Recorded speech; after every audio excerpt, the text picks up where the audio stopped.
C'est parti.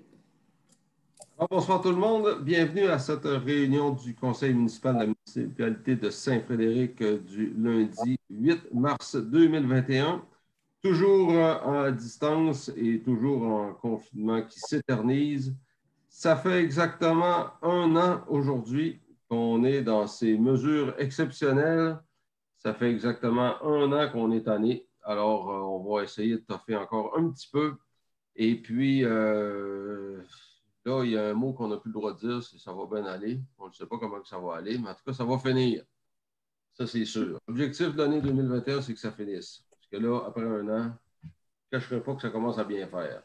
À l'ordre du jour ce soir, au point 2, au point 1, ouverture de l'Assemblée qui vient d'être fait. Au point 2, déroulement de la séance. Alors, ça me prendrait une résolution pour accepter les procédures conformément au décret gouvernemental. C'est proposé par Mme Lucie Gilbert. Au point 3, lecture et adoption de l'ordre du jour. Au point 4, adoption du procès-verbal de la séance du 1er février 2021. Au point 5, les comptes à payer. Au point 6, résolution dans le cadre du programme d'aide à l'entretien du réseau routier local. Au point 7, appui à la demande d'autorisation à la CPTAQ pour M. Bruno Grondin.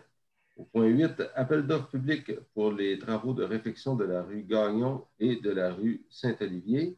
Au point 9, avis de motion et projet de règlement d'emprunt 360-21 pour les travaux de réfection de la rue Gagnon, de la rue Saint-Olivier et de la rue Grondin. Au point 10, avis de motion et projet de règlement 361-21 sur les clapets anti-retour. Au point 11, demande au ministère des Transports du Québec. Au point 12, acceptation de la soumission de Qualitech pour les bornes 911. Au point 13, appui à la ferme Vachon Incorporée pour le dépôt de sa candidature au programme d'aide au démarrage de nouveaux producteurs d'œufs. Au point 14, au rapport des comités, on parlera en 14.1, régie intermunicipale du parc industriel Beauce-Amiante. En 14.2, de la régie incendie, en 14.3 des loisirs, en 14.4 la culture embellissement. Ça nous amène ensuite au point 15, correspondance, au point 16, la période de questions, au point 17, et questions diverses, variables, et en point 18, ce sera la levée de l'Assemblée. Si tous ces points vous conviennent, ça me prendrait quelqu'un pour en proposer l'adoption. Madame Anne-Marie Lachance, merci. Ça nous amène au point 4, l'adoption du procès-verbal de la séance du 1er février 2021. Les conseillers ont pu en prendre connaissance. Ça me prendrait quelqu'un pour en proposer l'adoption. Pas tout le monde en même temps, mais ça prendrait quelqu'un. Donc, Mme Joanne Giguère, merci beaucoup. On arrive après ça au point 5, les comptes à payer. Alors, les comptes à payer pour ce mois-ci s'élèvent au montant de 138 364,48 $. Les conseillers ont eu l'occasion de les étudier en atelier de travail. On a posé nos questions. Normalement, ça fait le tour comme il faut.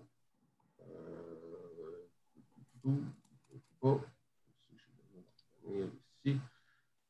C'est ça. Donc, normalement, on a eu le temps de faire le tour de toutes nos questions, de toutes répondre à ça. Est-ce que vous avez des questions là-dessus? Non, ça va. Bon. Qui en propose l'adoption? M. Michel Saint-Pierre. C'est bien. Vous allez me donner une petite seconde. Je vais faire ça rapidement. Ma page Internet s'est fermée avec mon autre jour, donc ça fait bien. Hein? C'est le bonheur du direct. Attends un peu. Voilà, c'est déjà revenu. Voilà. Ça, je mets ici. C'est fun, hein? Je fais ça vite, hein? Je ne suis pas pire, mais je trouve presque bon. Là, je dis que quand c'est enregistré, il ne faut pas se tromper de bouton. Vous essayerez ça, vous allez voir quand ça vous arrive, on se met à aller vite. Donc, c'était les comptes à payer. Au point 6, ça nous amène à la résolution dans le cadre du programme d'aide à l'entretien du réseau routier local. Alors, il y a déjà plusieurs années, le ministère des Transports a transféré aux municipalités la responsabilité de l'entretien du réseau routier local, c'est-à-dire de nos routes secondaires, de nos rangs. Et puis, avant ça, qui était entretenu par le ministère des Transports. et nous verse une compensation pour en effectuer l'entretien. Donc, nous verse un montant. Ce montant-là a été augmenté dans la dernière année, ce qui est une bonne chose parce qu'on était assez essoufflé par les coûts de l'entretien de nos routes secondaires. Alors, le gouvernement nous verse un montant de 125 000 plus ou moins. Et la résolution de ce soir, ben, c'est pour... on passe une résolution qui est à l'effet de la reddition de compte qui vient justifier comment on a utilisé le montant en question pour montrer qu'on a vraiment utilisé l'argent qui nous a été versé pour effectuer l'entretien des routes et qu'on n'a pas fait d'autres choses avec cet argent-là. Je n'ai pas besoin de vous dire que pas de misère à dépenser ce montant-là pour faire l'entretien des routes. Là, c'est pas la question. Alors, la directrice générale prépare la reddition de compte qu'on adopte ce soir.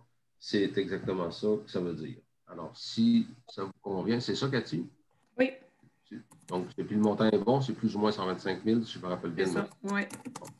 Donc, ça me prendrait quelqu'un pour en proposer l'adoption. M. Michel Saint-Pierre, c'est son département, la voirie. Au point 7, l'appui à la demande d'autorisation à la CPTAQ pour M. Bruno Grondin, qui avait un hangar d'aviation qui veut changer la vocation pour l'utilisation dans le secteur de l'automobile. Et il a la possibilité de pouvoir faire cette demande-là. Alors, ça n'entre pas en contradiction avec aucun usage qu'on a à la municipalité. Il n'y a pas de problème pour l'appuyer dans sa démarche, mais ce n'est pas la municipalité de Saint-Frédéric qui a autorité sur le territoire en secteur agricole. La demande doit être adressée à la CPTAQ et la municipalité doit se prononcer. Si on s'oppose à ça, et bien entendu qu'on ne s'oppose pas, là, il n'y a pas de contre-indication à l'égard des usages qu'on veut encadrer dans ce secteur-là, absolument pas. Donc, dans la mesure où ça nous interpelle, est-ce que les conseillers, il y a quelqu'un qui voudrait en faire la proposition? M. Michel Fortin, qui est justement à l'urbanisme, donc c'est dans son département. Ça vous va? Au point 8, appel d'offres public pour les travaux de réfection de la rue Gagnon et de la rue Saint-Olivier. Alors, ce soir, chose extrêmement intéressante, on va déjà en appel d'offres public, on passe déjà la résolution pour aller en appel d'offres public pour solliciter des soumissions pour des contracteurs, des constructeurs intéressés à réaliser les travaux de réfection complète des rues Gagnon et Saint-Olivier. Les plans sont complétés ou sont en train d'être finalisés en version finale là, avec les moindres détails. Alors, à partir de la résolution qu'on passe ce soir, on va pouvoir procéder à l'appel d'offres public dans les prochains jours et sur le système public d'appel d'offres du gouvernement du Québec. Et les compagnies intéressées, les temps spécialisés vont pouvoir soumissionner et on va pouvoir donc mettre ça en marche très bientôt et connaître les échéances de réalisation dans les meilleurs délais possibles. Alors, pour pouvoir procéder, ça nous prend une résolution. Alors, M. Jean-Denis Vachon a fait la proposition. Ça nous amène au point 9, l'avis de motion et projet de règlement d'emprunt 360-21 pour les travaux de réfection de la rue Gagnon, de la rue Saint-Olivier et de la rue Grondin. Donc, pour pouvoir faire le travail, pour engager un contracteur, il va falloir passer à le payer. Alors, il faut aller en règlement d'emprunt. Il faut passer un projet de règlement avant de passer le règlement pour faire le projet de règlement d'emprunt avant d'emprunter comme tel. Et on parle ici du règlement d'emprunt pour faire les travaux dans la rue Gagnon, dans la rue Saint-Olivier, mais on a aussi dans le même programme de subvention une petite réparation à faire dans le tuyau d'égout de la partie d'en bas de la rue Grondin. C'est le chemisage de la conduite qui va être refait aussi. Ça entre là-dedans aussi. Donc, Cathy, peux-tu nous donner le montant de l'emprunt prévu pour faire ces travaux-là? 3 128 220. En espérant de ne pas tout en avoir besoin. Donc, c'est un montant qui nous a été soumis par nos ingénieurs selon l'estimé qu'ils ont préparé. Quand on emprunte, quand on fait un règlement d'emprunt, on emprunte toujours pour être sûr de ne pas en manquer, en espérant de ne pas l'utiliser tout. Alors, on fait le règlement d'emprunt et c'est seulement lorsque les travaux vont être finis, on va faire l'emprunt permanent selon le montant réel qu'on va avoir eu besoin et qu'on va avoir besoin d'emprunter à long terme pour vrai. Là. Et bien entendu, ce montant-là, il va avoir une subvention qui va suivre. Donc, ce n'est pas ce plein montant-là. On a une subvention estimée à 80 %. Donc, ce n'est pas ce montant-là que la municipalité paye, bien entendu. Mais il faut payer quand même le contracteur en attendant que la subvention arrive. C'est bien évident qu'on sert de... Il faut être capable, le contracteur, lui, il ne fait pas affaire avec le gouvernement, il faut le payer. Là. Donc, l'avis de motion et le projet de règlement d'emprunt, c'est en prévision de ces travaux-là. Ça me prendrait quelqu'un pour en faire la proposition, Mme Anne-Marie Lachance. On va avoir le bonheur de connaître ça en avant de chez eux cet été. Ça va être plaisant un peu.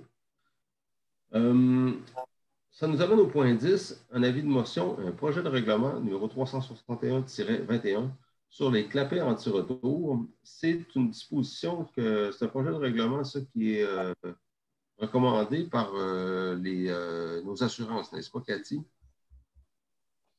Donc, oublie pas que mon micro est fermé, là, si jamais tu veux intervenir. Donc, les assurances des municipalités nous recommandent de passer un règlement qui vient imposer aux citoyens de prévoir des clapets anti-retour à la sortie des égouts de leur maison pour pas qu'on se fasse reprocher jamais qu'en cas de tout événement qui pourrait se produire, que ce ne soit pas de la faute de la municipalité si jamais il y a un refoulement d'égouts dans les maisons.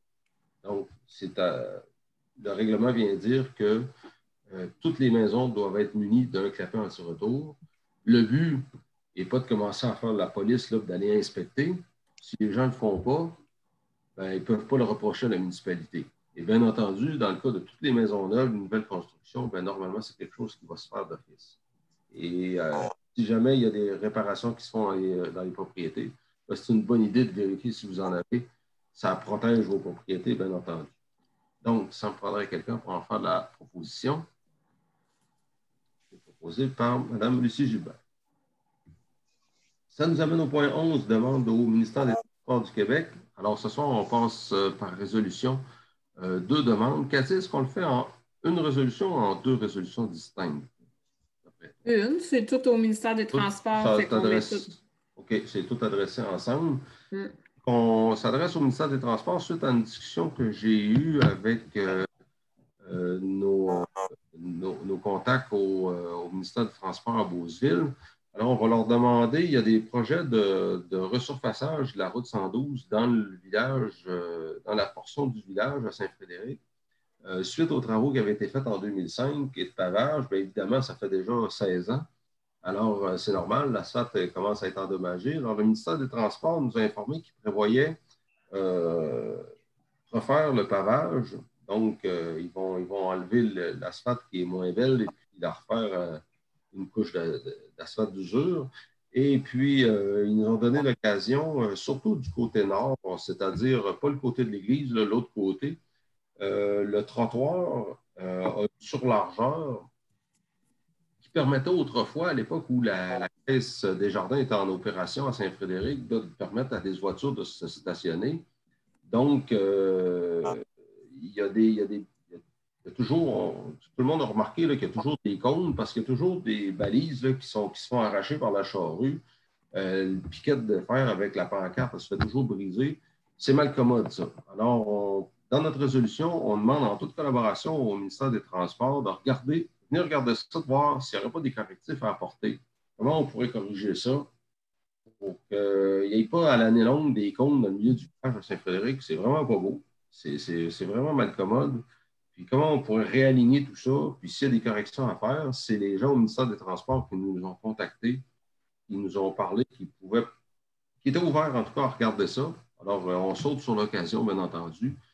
Du côté sud, là, du côté de l'église, il n'y a pas de problème, ça va. C'est du côté nord, du côté en face de l'église que le problème se pose et qu'on manque de place aussi énormément pour mettre la neige l'hiver quand on déneige les trottoirs particulièrement, là, que c'est vraiment problématique. Là. Alors, comment est-ce qu'on peut faire pour gagner de la place un tout petit peu, essayer d'optimiser tout ça? Alors, on leur demande leur collaboration pour venir étudier ça, d'une part. Et d'autre part, dans notre résolution, on va leur demander de venir étudier qu'est-ce qu'on pourrait faire pour la gestion des limites de vitesse à l'entrée et à la sortie de la portion du village à Saint-Frédéric. Donc, particulièrement à la sortie ouest du village, c'est-à-dire en direction du village Marie, la limite de vitesse de 50 km/h est beaucoup trop tard. Il y a déjà plusieurs maisons quand la pancarte de 50 km/h arrive, alors il faudrait que le 50 km/h commence avant les maisons, on va leur montrer ça. Et on a aussi, avec tout le développement de la rue Le Houx, à la sortie est du village, c'est-à-dire vers Saint-Joseph, si vous voulez, il y a vraiment beaucoup d'autos qui sortent de la rue Le Houx. Et avec le développement du parc industriel, du stade de baseball et tout ça, il y a beaucoup de circulation, de plus en plus. Et là, c'est la limite de vitesse à 90 km/h, c'est franchement problématique. On va leur demander leur avis, voir si une limite de vitesse de transition à 70 km/h ne pourrait pas être une bonne idée avant d'arriver à 50 km/h. Ça ne pourrait pas être quelque chose d'acceptable pour eux autres. Alors, ils ont des spécialistes avec à ce sujet-là, sur la signalisation routière, sur les limites de vitesse, et en toute collaboration avec le ministère des Transports, de venir regarder ça ensemble. Alors, c'est l'objet de notre résolution dans nos demandes au ministère des Transports pour ce soir. Si ça vous convient, conseiller, ça me prendrait quelqu'un pour en faire la proposition. M. Michel Saint-Pierre. Merci. Au point 12, on passe une résolution ce soir pour donner le mandat à la compagnie Qualitech pour les bornes 911. Les bornes 911, pour rappeler à tout le monde que c'est ça, c'est pour identifier comme il faut les adresses de toutes les résidences, de toutes les fermes, de toutes les cabanes à sucre, de toutes les terres à bois, de tous les chalets, de tout ce qui n'est pas clairement, disons, dans le périmètre urbain du village. Pour permettre, et pourquoi que ça s'appelle les bornes 911, c'est pour permettre facilement aux services d'urgence, les policiers, les policiers, les ambulances, les pompiers surtout, pour qu'ils soient capables de trouver l'endroit où ils doivent se rendre. Et on pense au feu, mais on pense aussi bien souvent à bien des sauvetages. C'est arrivé très, très souvent dans les dernières années que les pompiers sont rendus pour aller prêter secours à quelqu'un qui s'était blessé, qui avait eu un accident ou quelque chose comme ça, ou un accident de motoneige, ou quelqu'un qui s'était blessé sur sa terre à bois, ou des choses comme ça. Et on est en campagne, il y a énormément de monde qui travaille dans leur sucrerie, qui sont au chalet, qui vont à la chasse, qui sont des choses comme ça. Et là, les pompiers, quand ils cherchent là, où se rendre, où aller, là, ben, la terre, autrefois, à un tel, là, eux autres, ils ne savent pas c'est où. Puis les propriétés ont changé de main plusieurs fois, puis là, c'est pas évident. C'est vraiment pas évident de trouver c'est où. Puis il y a beaucoup de terres qui sont enclavées, alors c'est vraiment pas facile à trouver. Et quand on est dans le bois, qu'on est blessé, qu'on s'est donné un coup de sa chaîne, puis que ça va pas bien, là, et puis je parle par expérience parce que ça m'est arrivé aussi, on a hâte d'avoir de l'aide. On a hâte que ça arrive. Là. Puis quand on est sur le cellulaire, là, puis que ça va pas bien, on a hâte que les pompiers arrivent ou que l'ambulance arrive, puis on a hâte qu'ils nous trouvent. Là, parce que là, les minutes commencent à être longues, puis ça commence à être pesant. Alors, les bornes 911, c'est fait pour ça. Oui, il y a une facture qui vient avec ça. La vérité, c'est que oui, il n'y a rien de gratuit dans le monde. Il va y avoir une taxation spéciale pour payer le prix de la borne 911. C'est un piquet d'aluminium carré avec un numéro de porte écrit dessus, le numéro de l'adresse de la terre à bois. Donc, même s'il n'y a aucune construction, même s'il n'y a pas de cabane de chalet, il n'y a pas de bâtiment, il n'y a pas rien, il n'y a pas de garage, il n'y a rien du tout, toutes les propriétés, toutes les terres à bois, toutes les lots ont tous une adresse. Alors, l'adresse en question du terrain va être identifiée à partir du chemin pour que les pompiers peuvent le trouver, peuvent se rendre, qu'ils sachent se trouver. Alors, ce soir, on va donner le mandat à la firme Qualitech, qui est le meilleur fournisseur pour nous fournir les bornes 911 et qui vont être installées par les employés de la municipalité au courant de l'été 2021. Cathy, le montant de la soumission est de 34 113,25 plus taxes. J'ai manqué le début de ton chiffre. 34 113,25 plus taxes. 34 113,25 plus les taxes. Ça représente quand même un bon paquet d'adresses. Là. Je ne sais plus comment que ça représente de poteaux, là, mais il y en a un voyage plus que 400. Là. 400 adresses à identifier. Donc, si ça vous convient, ça prendrait quelqu'un pour en faire la proposition. Madame Lucie Gilbert, qui est justement déléguée à la régie incendie. C'est quelque chose que nos pompiers nous demandent de façon pressante, là. Notre municipalité est un petit peu en retard là, pour la mise en place de ça par rapport aux autres municipalités du secteur. C'est très grand temps qu'on corrige ça parce que c'est un outil de travail important pour nos pompiers. Ça. Donc, ça, c'est réglé. Ça nous amène au point 13, en appui à la ferme Vachon pour le dépôt de sa candidature au programme d'aide au démarrage de nouveaux producteurs d'œufs. Alors, j'ai été contacté par M. Kevin Vachon du rang 1 à Saint-Frédéric. Il a un extrêmement beau projet.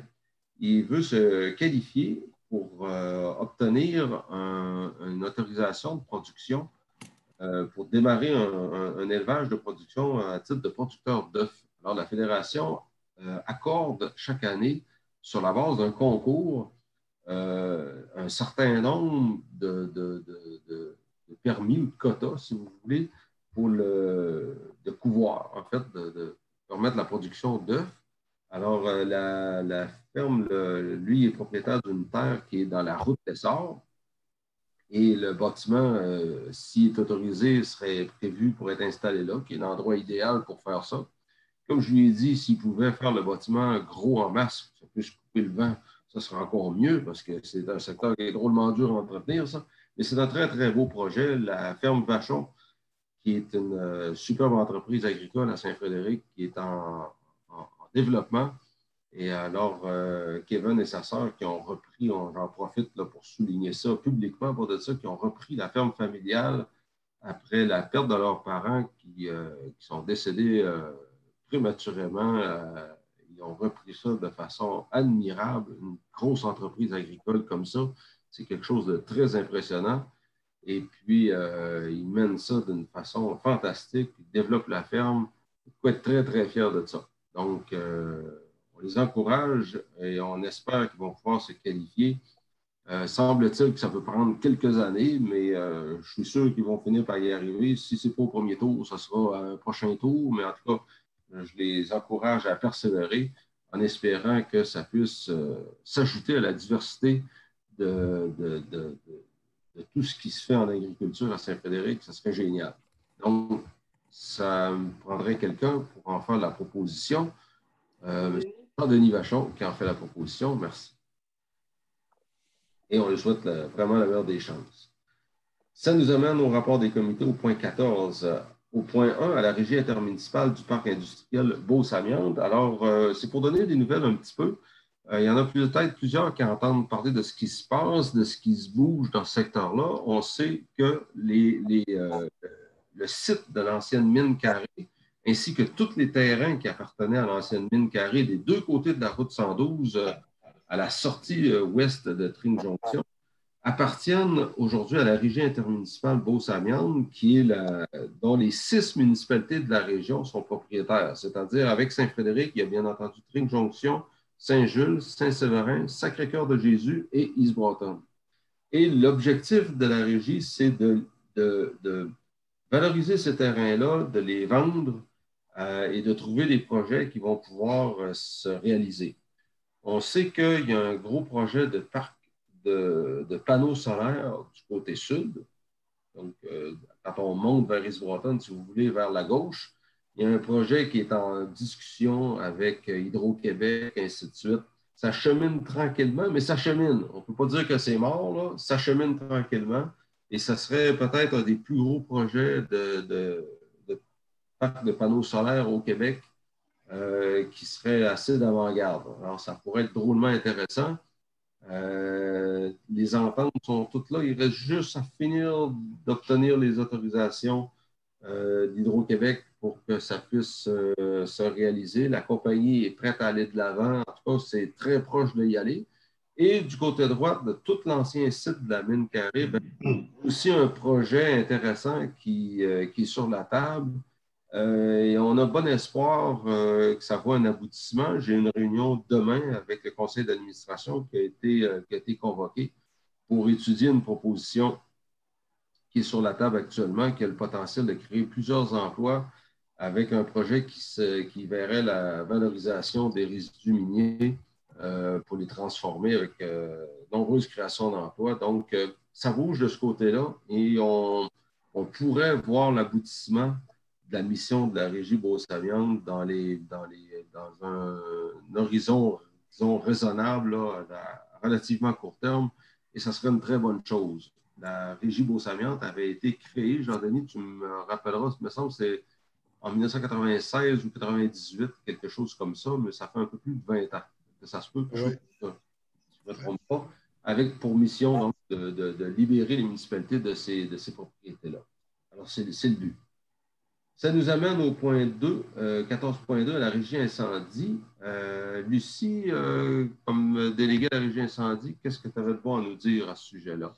Peut-être un petit mot pour mentionner à la population de Saint-Frédéric que cette année, en 2021, les pompiers vont faire la tournée de prévention qui vont passer de porte en porte pour faire la vérification des systèmes incendies, des systèmes d'alarme et tout ça. Cette tournée-là devait être faite l'année passée, mais à cause de la pandémie de la COVID, ça avait été remis. Donc, cette année, ils vont commencer peut-être un petit peu plus tôt, mais c'est Saint-Frédéric, c'est le tour de Saint-Frédéric cette année que cette tournée-là va se faire. Nos pompiers passent d'une municipalité à l'autre, et là, c'est notre tour. Ils viennent voir si nos détecteurs sont là, s'ils fonctionnent, ils s'informent si on chauffe au bois, si on ramène nos cheminées. Enfin, ils donnent des conseils pour essayer de diminuer les risques un petit peu. Puis c'est le temps de poser des questions aussi si on a de connaître nos pompiers. On va avoir une réunion avec la régie incendie là, dans le mois de mars, puis on va essayer d'en savoir un petit peu plus long, à savoir c'est quoi la cédule des travaux à peu près, puis comment ça va fonctionner. Puis au prochain atelier de travail, puis à la prochaine assemblée, ben, on pourra informer la population à savoir vers quelle date ça va se passer, puis comment ça va fonctionner. On va le mettre aussi dans le Frédéricois puis sur la page Facebook quand on va savoir quelle C'est période. beau. Oui. Absolument. Au point 3, en ce qui concerne les loisirs, on a de très, très bonnes nouvelles.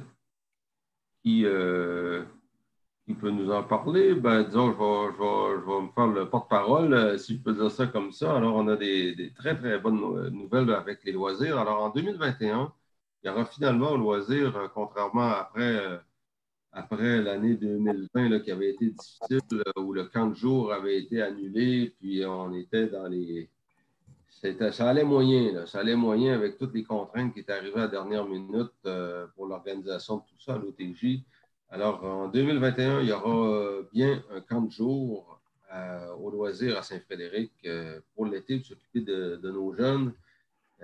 Écoutez, on discutait tout à l'heure et puis on apprenait qu'on est rendu aux alentours de 170 élèves à l'école à Saint-Frédéric. C'est absolument incroyable. Il y a une progression du nombre d'inscriptions, du nombre d'enfants à l'école, alors il faut s'en occuper. L'année passée, ça nous a beaucoup fatigués de ne pas être capable d'offrir le service du camp de jour. Et cette année, c'était important que ça fonctionne. On a le plaisir d'avoir pu confirmer la disponibilité d'une jeune coordonnatrice pour s'occuper du fonctionnement du camp de jour cet été. Et on a reçu, tout à l'heure, on avait l'information, on a reçu 11 candidatures de jeunes qui étaient intéressés à travailler comme monitrice. Alors, c'est génial. C'est génial. Il y a de très belles perspectives. Ça va fonctionner. Il y a un comité c'est bien ça, Joanne, quatre parents. Il y a 4 parents qui supervisent le fonctionnement de tout ça, en plus du comité des loisirs. Alors, c'est vraiment de très, très bonnes nouvelles. Très content de ça. Donc, on ne peut pas demander mieux que ça. Ça regarde très bien pour l'été qui s'en vient et c'est ça qu'il faut. Pour ce soir, c'est les belles nouvelles qu'on peut donner concernant les loisirs. C'est bien ça, Joanne? C'est correct. Ça nous amène à 14.4 pour ce qui est de culture et embellissement. Lucie, tu avais un petit message concernant la bibliothèque, je pense. Oui, c'est pour rappeler à tout le monde que la bibliothèque est ouverte. Madame Claire Pouliot travaille beaucoup là-dessus. C'est tout du bénévolat. La bibliothèque est ouverte. Les heures sont publicisées. On invite les gens à y aller. Et puis, je rappelle aussi que notre bibliothèque fait partie du réseau Biblio de la capitale nationale. C'est eux autres qui supervisent un petit peu le fonctionnement de la bibliothèque qui traite des collections. Et puis, la municipalité assume l'entière responsabilité de tous les documents qui sont déposés à la bibliothèque. Mais par contre, dans les livres qui nous sont prêtés, les collections qui sont prêtées, il y a des procédures qui sont mises en place pour vérifier les prêts de livres. Puis notre bibliothèque, nous autres, n'a aucun retard de plus d'1 an dans les collections qui sont prêtées. Tout est à l'ordre. Tout est à l'ordre, exactement. Notre bibliothèque a dû être fermée longtemps à cause de la pandémie. L'équipe de la bibliothèque a été patient, les gens ont été patients, ils ont suivi les règles, ils ont fait ce qu'il y avait à faire, ils se sont mis prêts. Et là, l'équipe de bénévoles a pu rouvrir la bibliothèque. Alors, on vous invite à reprendre tranquillement, pas vite, tout en suivant les règles, tout en faisant attention. Mais on vous invite à reprendre tranquillement, pas vite, les débuts de vie normale, là, un petit peu, oui. Là, et de faire tourner nos organisations. Là. J'invite les gens aussi à la bibliothèque. Là, il y a un gros travail de rallye qui se fait pour toutes sortes de sujets qui sont faits. Puis ça gagne en popularité de plus en plus. À chaque fois qu'il y a des rallyes, de plus en plus, le nombre de gens qui s'inscrivent augmente. Puis les gens aiment ça beaucoup. C'est des curiosités, des petites recherches qu'ils doivent faire. Ils remettent des petits prix là, à des gagnants. Mais ça suscite un intérêt dans la population. Puis même que de plus en plus de gens de l'extérieur de notre bibliothèque qui viennent se chercher ou qui demandent à avoir ces rallyes-là puis qui veulent y participer. C'est en train de s'étendre un petit peu, là. Il y a toutes sortes de thèmes qui sont donnés, mais ça gagne en popularité tout le temps. C'est bien ça, bravo. Bravo. Oui, alors, une belle initiative. Absolument. Ça complète le rapport des comités. Ça nous amène au point 15 des correspondances. Il n'y en avait pas pour ce mois-ci. Excuse-moi, Martin, oui. J'avais un mot pour... Ah oui, c'est vrai, excuse-moi, Anne-Marie, je voulais te donner la parole, effectivement, dans le même domaine. Là. Il n'y a pas de problème. Ça nous ramène dans le rapport des comités, là. Oui, en lien avec les comités, en fait, c'est comités famille et aînés, c'est-à-dire qu'on renouvelle la politique familiale et la politique concernant les aînés, c'est-à-dire MADA. Et pour faire le renouvellement de ces politiques-là, on doit faire une consultation publique. Cette consultation-là va avoir lieu sous forme de sondage à répondre écrit. Là. C'est sûr, c'est plus difficile là, de rencontrer les gens étant donné les circonstances sanitaires, je vais appeler ça comme ça. Donc, ça va être un sondage à répondre écrit ou via Internet, là, selon ce que les gens préfèrent. Ça va être disponible à plusieurs endroits. On va tenir les gens informés, mais on demande aux gens, quand vous recevrez l'information concernant les sondages, y répondre en plus grand nombre possible. C'est important de faire la démarche parce qu'après ça, ça nous appuie dans le fond, dans la réalisation de nos politiques et ça appuie aussi nos demandes de subventions qu'on fait ultérieurement. Donc, c'est vraiment important parce que ça donne le portrait de ce que les gens désirent avoir comme service ou autre dans la municipalité, là. Donc, j'invite les gens, aussitôt qu'ils vont recevoir l'information, ça devrait sortir dans les prochaines semaines, là, à prendre le temps de compléter le sondage. C'est des réponses qui se font assez rapidement. Là. Il y a plusieurs questions, mais c'est des réponses courtes. Ça se fait quand même assez rondement. Là. Donc, c'était ça le point que je voulais partager. Tout à fait. Souvent, là, si je peux en remettre un petit peu, Anne-Marie, là, souvent, quand on complète ça, on ne se rend pas trop compte à quoi ça sert. On pense qu'on complète ça, puis ça tombe dans l'inutilité un petit peu, puisque c'est un petit peu léger de répondre à ça, et c'est absolument pas le cas. Il faut bien savoir qu'après, la municipalité et tous les organismes qui vont faire des démarches vont s'appuyer sur les résultats de ces consultations-là pour obtenir de l'aide sous forme soit de subventions pour justifier des démarches qui sont faites, soit par la municipalité ou tout autre organisme à Saint-Frédéric, que ce soit je ne sais pas moi, l'Âge d'Or ou la Chambre de commerce ou n'importe quelle organisation à Saint-Frédéric qui veut faire une démarche, va pouvoir justifier sa démarche sur les résultats d'enquêtes comme ça, soit de la politique familiale ou de la politique des aînés. Écoutez, les rénovations qu'il y a eu de faites dans le presbytère qui ont permis d'aménager la salle d'enfants, d'aménager la bibliothèque, ça a été basé carrément là-dessus. Si on n'avait pas eu de politique MADA, on n'aurait pas pu avoir le moindre dollar d'aide pour réaliser ça. Exactement. il y a quelques années, si on a pu avoir un CPE à Saint-Frédéric, c'est parce qu'on s'est appuyé sur des consultations publiques avec des sondages comme ça qui ont permis de montrer c'est quoi que les gens voulaient et c'était quoi les priorités qu'on avait à Saint-Frédéric. Alors, vraiment, c'est important. J'encourage tout le monde à y aller puis à essayer de faire ressortir c'est quoi que vous pensez qui est important, c'est quoi les besoins prioritaires qu'on devrait cibler chez nous, puis d'essayer de penser à tout.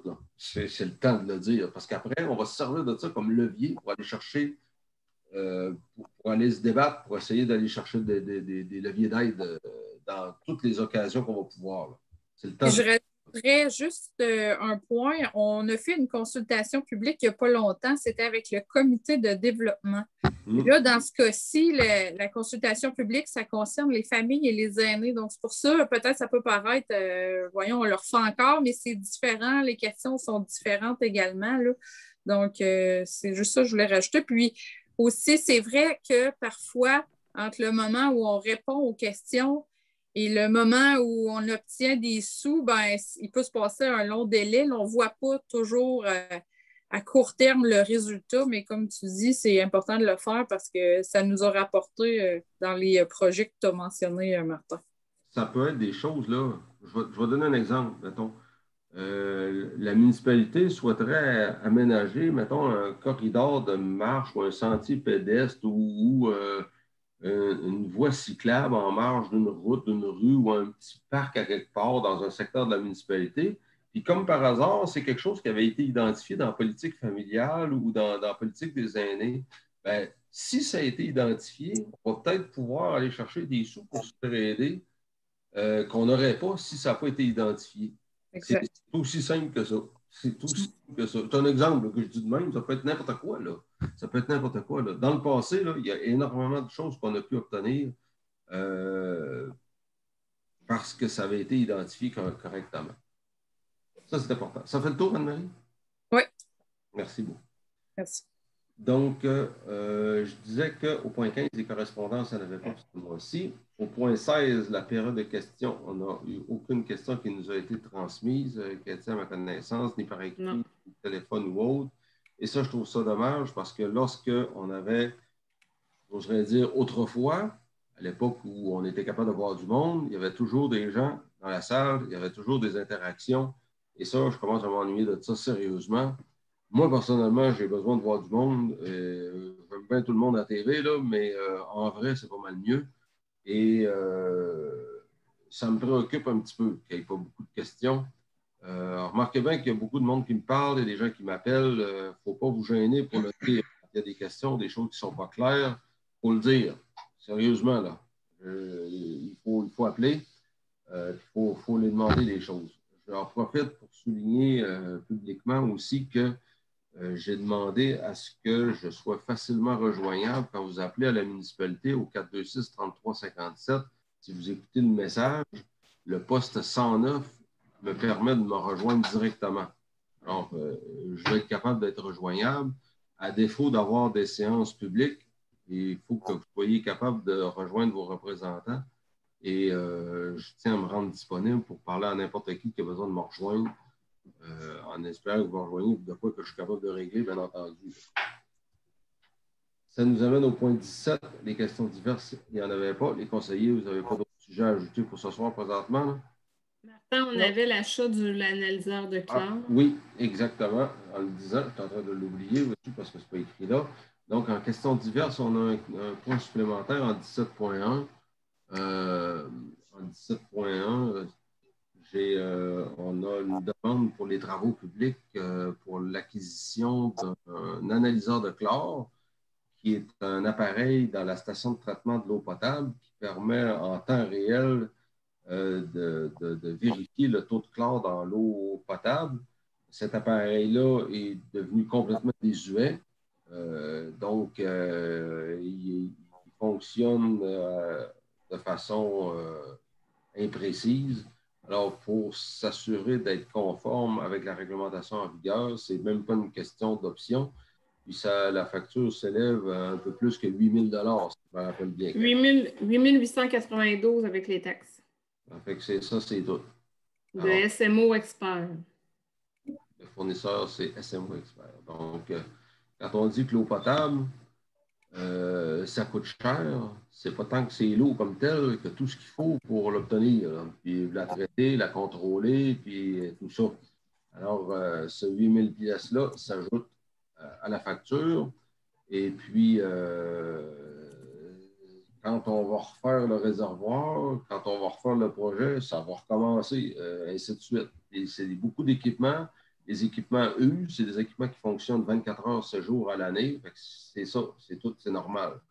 Alors, on achève, pas qu'on achève, c'est à peu près le dernier morceau qui n'avait pas été remplacé dans la station de traitement de l'eau potable à Bains-Dire. Beaucoup d'argent mis dans les 4 ou 5 dernières années. Là. On ne peut pas dire énormément d'argent, mais il faut suivre les normes. Il faut que... Alors, ça me prendrait une proposition pour en confirmer la commande. Madame Anne-Marie Lachance. Merci. Questions diverses, il n'y avait pas d'autre chose, là. N'oublie pas. Le tour, Cathy, c'est bon. Si ça fait l'affaire, si ça fait le tour des sujets, on arrive au point 18 à la levée de l'Assemblée. Madame Anne-Marie est toujours prête. Donc, après, j'ai eu le réflexe de regarder à droite, mais non, là, c'est là qu'il fallait que je regarde. Alors, ça complète notre réunion pour ce soir. Anne-Marie a levé l'Assemblée. Je vous remercie beaucoup et on reprend ça le mois prochain. Merci à tous.